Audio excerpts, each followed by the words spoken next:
आपका स्वागत है आपके चैनल जेपी टेक प्रो में। लाखों वर्षों तक जंगलों, गुफाओं, काम चलाऊ घरों, आसरों तथा शिलाश्रयों में रहने वाले इंसानों ने आगे चलकर गांवों और शहरों में रहना कैसे शुरू किया, यह जानकर आपको आश्चर्य होगा। मानव जंगली जानवरों का शिकार करके और जंगली पेड़ पौधे को इकट्ठा करके अपना भरण पोषण करते थे। दुनिया के अलग अलग हिस्सों में रहने वाले लोगों ने कुछ जंगली पौधों को अपने उपयोग के लिए उगाना और जानवरों को पालतू बनाना सीख लिया। इसके फलस्वरूप खेती और पशुचारण कार्य उनके जीवन का अंग बन गया। इधर उधर बिखरे हुए खाद्य पदार्थों को बटोरकर खाने की बजाय उन्हें खेती के जरिए स्वयं उपजाकर प्राप्त करना मानव इतिहास की एक अभूतपूर्व घटना है, जो सर्वप्रथम नगरों की स्थापना से कम 5000 वर्ष पहले घटित हुई थी। धीरे धीरे खानाबदोश जिंदगी को छोड़कर खेती के लिए एक स्थान पर बस जाना, जो लगभग 10,000 साल पहले शुरू हो गया था। खेती अपनाने से पहले लोग अपने भोजन के लिए पेड़ पौधे की उपज इकट्ठा किया करते थे। धीरे धीरे उन्होंने अलग अलग पौधों के बारे में जानकारी प्राप्त की, जैसे कि वे कहाँ उगते हैं, वे किस मौसम में फलते हैं इत्यादि। इस जानकारी के आधार पर उन्होंने पौधे उगाना सीख लिया। पश्चिम एशिया में गेहूँ, जौ, मटर और कई तरह की दालों की फसलें उगाई जाती थी। पूर्वी तथा दक्षिण पूर्व एशिया में ज्वार, बाजरा और धान की फसलें आसानी से उगाई जा सकती थी। ज्वार बाजरा अफ्रीका में पैदा किया जाता था। उन्हीं दिनों लोगों ने भेड़ बकरी, ढोर, सूअर और गधे जैसे जानवरों को पालतू बनाना सीख लिया था।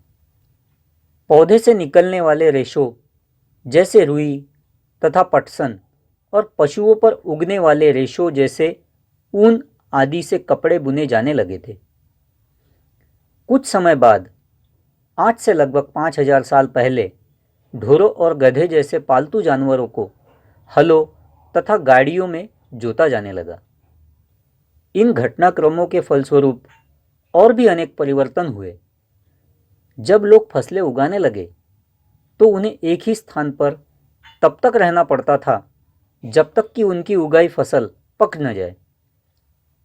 इसीलिए एक स्थान पर बसकर रहना आम बात हो गई और इसी के फलस्वरूप लोग अपने रहने के लिए अधिक स्थायी घर बनाने लगे।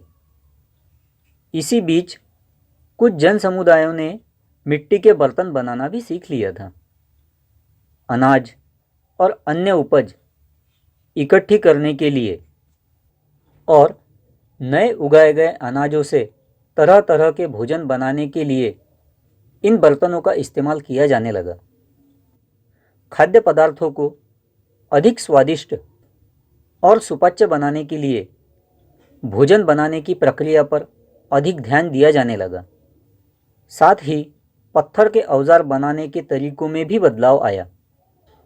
हालांकि औजार बनाने के पहले वाले तरीके भी चालू रहे, पर कुछ औजारों तथा उपकरणों को घिसाई की प्रक्रिया के जरिए चिकना और चमकदार बनाया जाने लगा।